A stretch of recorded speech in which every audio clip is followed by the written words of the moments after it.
What's up guys, Eisen's here, and today I'm going to be taking a review of Android 13 on the world-renowned Nexus 7.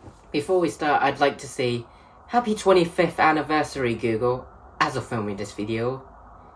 And since it's your anniversary, I'd like to show the world your most beloved tablet from 2013, the Nexus 7. And let's also take a moment to appreciate the Nexus 7 for what it's done for me as well. Thank you very much Google, I still appreciate it. That tablet is what started my entire YouTube career. That tablet is what made me publish that first video, A Message from Isaac's Hut. The first ever proper appearance of me on YouTube, raising over 700 and something views. And then we have Quick Tech with Cosmo, also featured in that. Then Auto's Adventure, then it goes on to Asphalt 9. Thank you very much. I still appreciate it to this day because this tablet has done so much. So we're not here to see the tablet's features or the beefy specs, although we will be doing some benchmarks on it later in the video. We're all here to see Android 13, the Android that was replaced by Android 14 very recently, on this tablet from 2013. I'll show you it, show you what it can do and what it can't do, and all the performance of it on Android 13.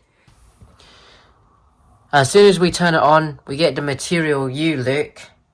Now let's zoom in to read these messages. This build was signed with public keys, and SE Linux is not enforcing. Your security has been weakened. Let's start off with what the first message means. Trust build was signed with public keys. Now you need to be very careful with this message, because this is basically meaning that this is an unofficial build of LineageOS, which also means that somebody in the community has made it. So what I'm trying to say is somebody that that's not part of the LineageOS team has taken their code and used it. And they had to use public keys for it because they weren't given private keys for signing this build.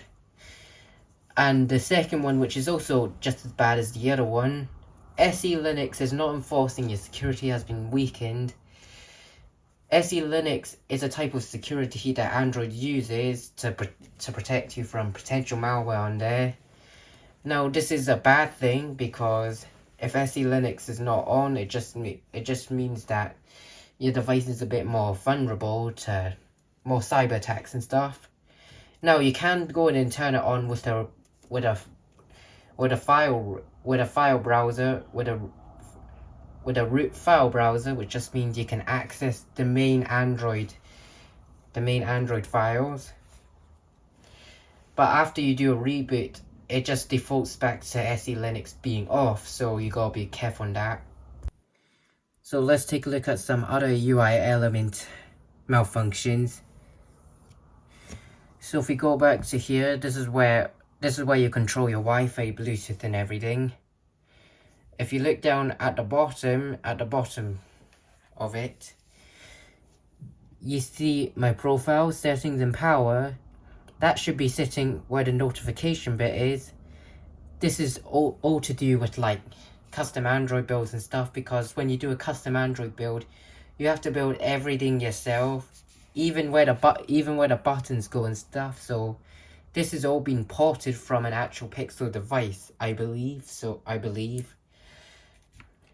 not everything is perfect, but the developer did as much as possible to try and make it look like a tablet.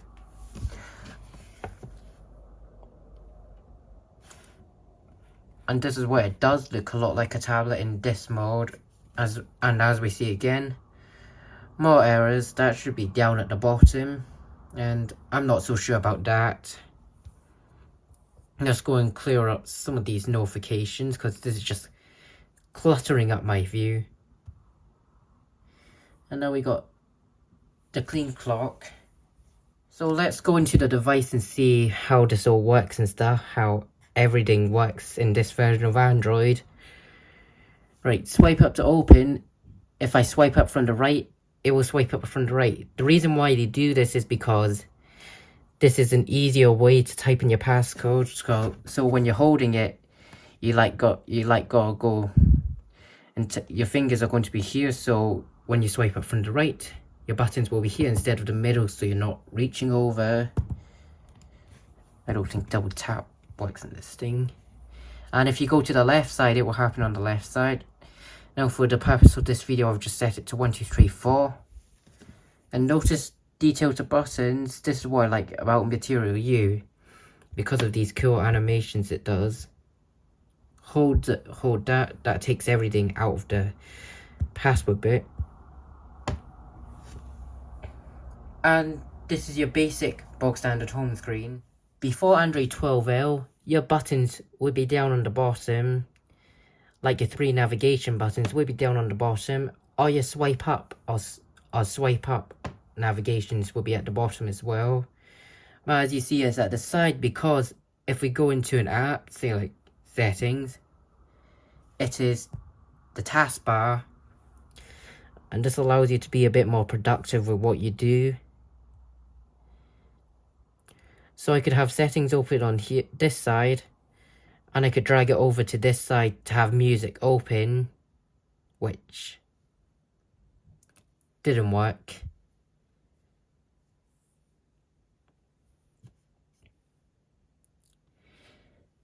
Right, so that works now, and you can seamlessly go through different apps, seamlessly tap through different things on each app.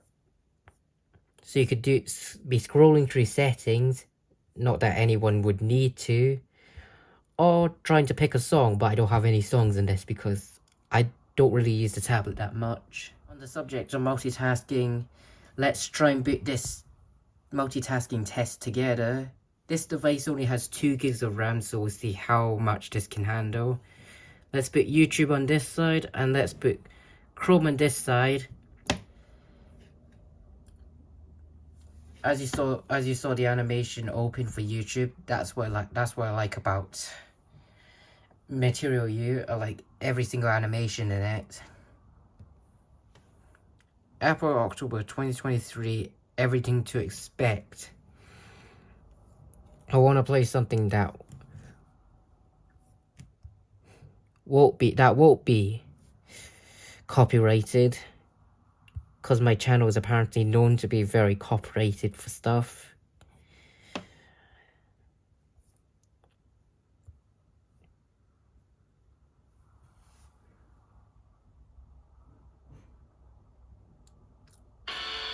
Hello, this is Isaac. While we do that, let's go to Argos. If you have any problem with that, And as you can see, down in my subscription. it's already struggling. And I'll see you in a year. Bye. As you can see, Chrome is already struggling and YouTube is just frozen up. The video stops and this starts again. You try scrolling. You can kind of scroll on this now, but YouTube is kind of frozen now. Everything is kind of frozen, so the tablet is fine to use, just don't really multitask on it, because that's when things start to slow down quite a lot. Well, I'm at it. I'm trying to open the app launcher because everything is just freezing up now. Not a very good experience when you're multitasking. Oh yeah, that line in the middle, that's to drag and resize how big you want the apps, but I can't really do that right now because it's just frozen. And now everything is just freezing up. I'm not even moving it now. That ain't good.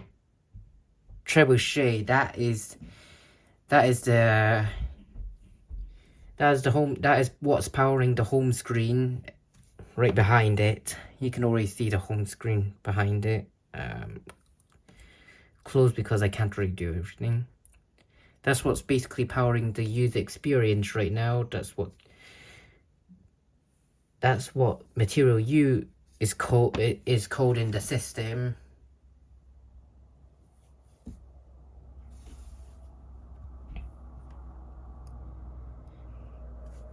Alright, we're back here and let's close some stuff up because that is cluttering up everything. Let's use Memory Booster. Only has 2 gigs of RAM, so Memory Booster is the thing to like use to like clean up all the RAM. And I hate how there's just so many ads and stuff.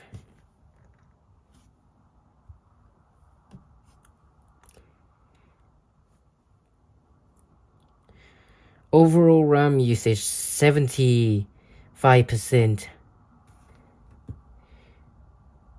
I've used 1.31 right now, and my overall RAM is 1.76 gigabytes, which is a bit less than 2 gigs, but you have gigabytes in decimal, which is just saying 2 gigs and stuff, and then you have 2 gigs in binary, which is 248 megabytes. Decimal form is how we would see it. Binary is how data can be overwhelming. There, we said it's frozen. the complexity and volume. I don't care if it's overwhelmed. That's what we're saying. Binary form is just binary because, and binary is basically meaning that binary is basically how the tablet reads it. We read in decimal, the tablet reads it in binary. Let's go and snap a photo of something.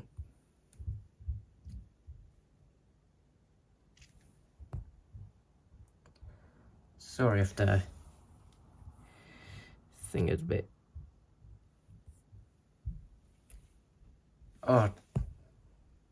So when I open the open camera, they call it open camera. The screen goes full brightness because it's apparently... Because this is how the tablet runs. It's so you're able to see everything.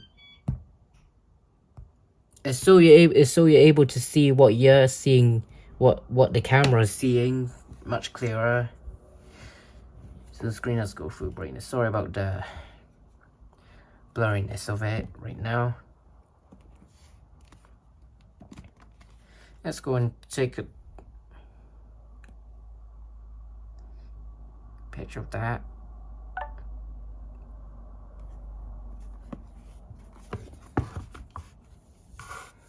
And let's go back.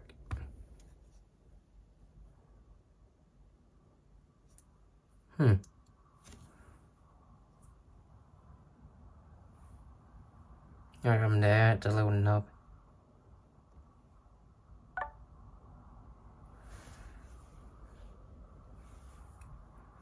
Yeah, that's that. Let's test a few games as well. Let's flip it to its side.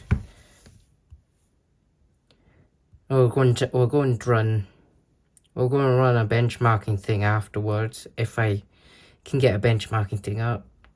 But let's go to Piano Tiles because this is a game that I really enjoy. This particular version of it is what I mean by the version is like I've got an older version of Piano Tiles. This is an APK that I pulled from the internet, and I like this one because it has Alan Walker content in it. You know what? Let's do that.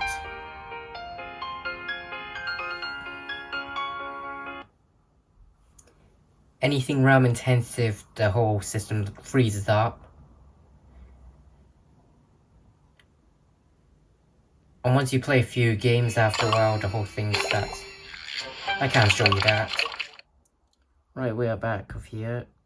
We're right back here, so let's go and play this. I'm gonna sit down instead of standing up now, and let's enjoy this.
No, I'm not paying for it. But even if I do pay for it, it just doesn't even work anyways because it's an APK and it doesn't exist anymore.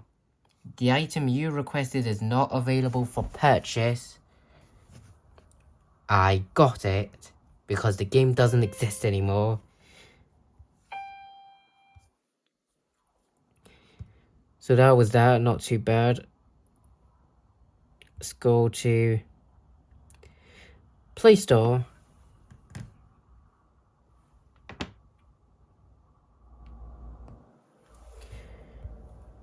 And let's look up a good benchmarking tool.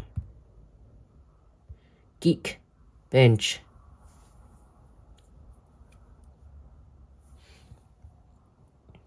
Geekbench 6, yeah. This app will not work on your device.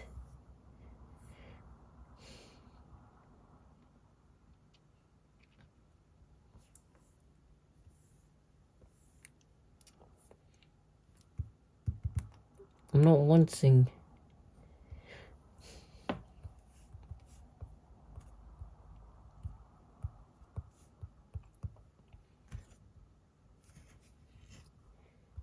Let's go, I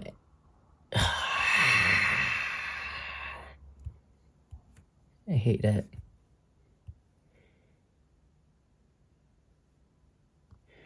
Well, I'm gonna have to go to Chrome. Go to Chrome and do this.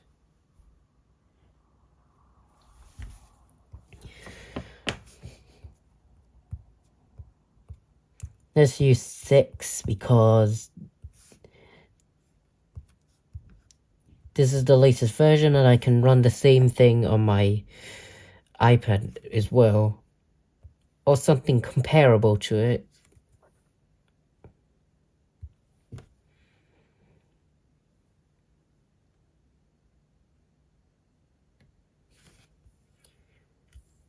This is where I got my Piano Tiles game from.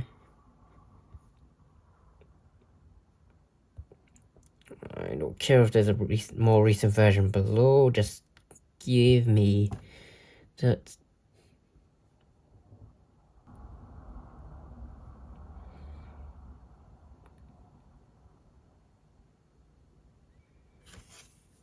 Download anyways.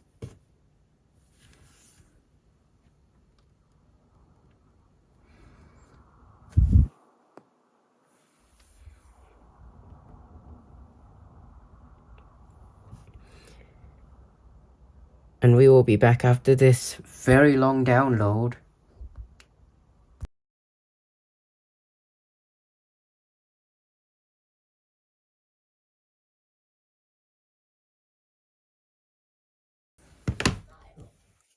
Sub is freaking out now. Right, I'm back. Saw the tablet screen turn on. I was just checking on it, and thing starts freaking out at me. What is that? What is that?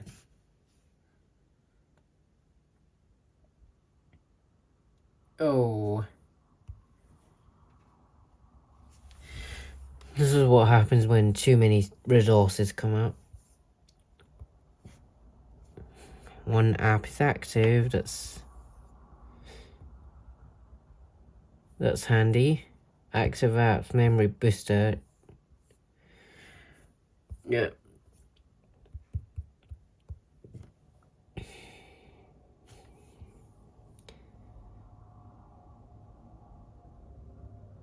Download pending. I will give you results for another time. Because I bet you this will take way too long. I can show you something else in the meantime for what I have got on this thing.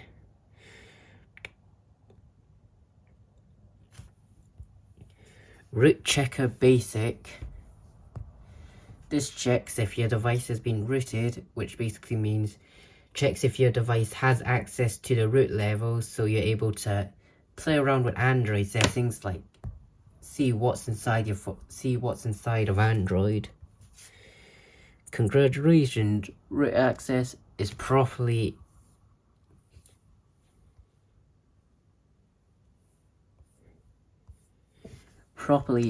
installed on this device. Let's go to our rankings and see what this says. Available Android version 17. Root available? Yes, all 17 versions. Right. 4.2.2, yes, easy. 4.2.4, 7.1, 4.3, 9, 7.1. A lot of these are like running 7 and 9 and stuff.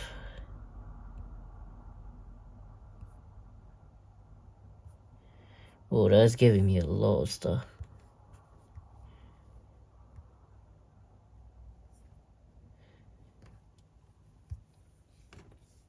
Yeah, not much to the app. That just checks if your device is rooted. And the Explore app, which is the app I got from the Google Play Store. Anyone can download it, but basically, if you do have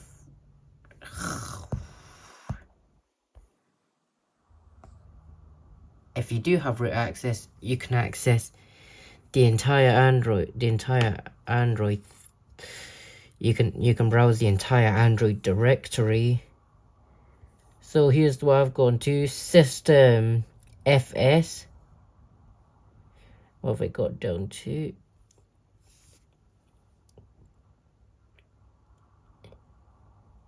FS. I'm pretty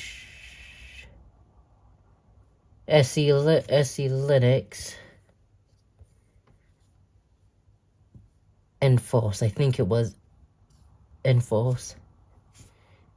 Text. Edit. And here's the simplest thing to... I should pay attention. This is the thing I don't like about my 14 Pro. The focus is that bad.